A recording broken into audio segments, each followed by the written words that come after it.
এই তো পুজো করার আসল মজা। কিরকম? না রে, রাত যত গরমে তোর বলে যা কেউ বুঝতেই পারবে না। কেন বুঝলি না? বুঝলি না? কেন আনবে? আরে রাত বললেই তো আশেপাশে সব ঘুরে ঢুকবে। যখন ঘুরবেন তোর বললি না ঠিক করতে পারবি। খেয়াল করছে রে। আরে বাহ, কি করতে গিয়ে যাই না বাবা, এই এমনি এমনি কেষ্ট পুরুষের মাথায় টাটকা পড়েনি। হ্যাঁ, এখানেই তো সমস্যা। আমি তোমার জানো না যাইব, আমি না সব মন্ত্র ঠিক মতো উচ্চারণ করতে পারি না। বাপ রে কি কঠিন ভাষা। আরে কি আমারও ঠিকঠাক হয় না? হ্যাঁ, ম্যানেজ করে নিতে জানতে হয়, বুঝলি? ম্যানেজ করে নিতে জানতে হয়। কিভাবে একটু শিখিয়ে দাও না গো। তুই সারা নামেও কেমন, কাজেও তাই। আরে সব কি শেখানো যায় না? হ্যাঁ, ওই যাইব, রাগ করছে কেন? আমি না তোমার আপন সারা বলে কথা। শোন কাবলা, যখনই দেখবো এই আটকাচ্ছিস দুম করে মন্ত্র বয়।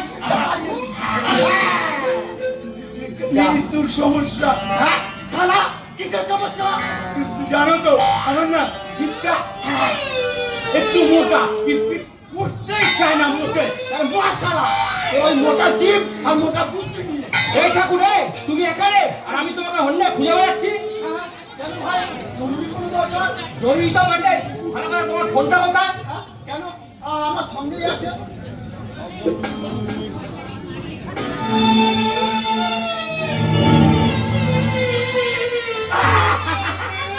এই তো ভাই, দেখো তো কতবার ফোন করেছি একবার। আসলে হয়েছে কি ভাই, এই স্পিকারটা না খারাপ হয়ে গেছে। ফোন এলে বিপদে শোনাই যায় না। কান মেরুকে গঙ্গার জলে ফেলে দাও। এই দুদিন আগে কি হবে মিছিমিছি জলেতে রেখে। আমিও তো কতবার ভেবে বলেছি।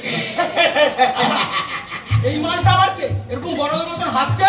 ও শালা বলদি, সত্যি সত্যি বলদ আমার শালা। যেমন তুমি তেমনি তোমার সারা। শোনো ঠাকুর, শিগগিরই আমার সাথে চলো, মুন্না ভাইয়ের জরুরি তলব আছে। তাই নাকি? তাহলে তো যেতেই হয়। পারি আমি বাড়ি যা, বাড়িতে কাণ্ড করতে। তোর দিদিকে গিয়ে বলবি আমার দিতে দেরি হবে। চলো ভাই, চলো।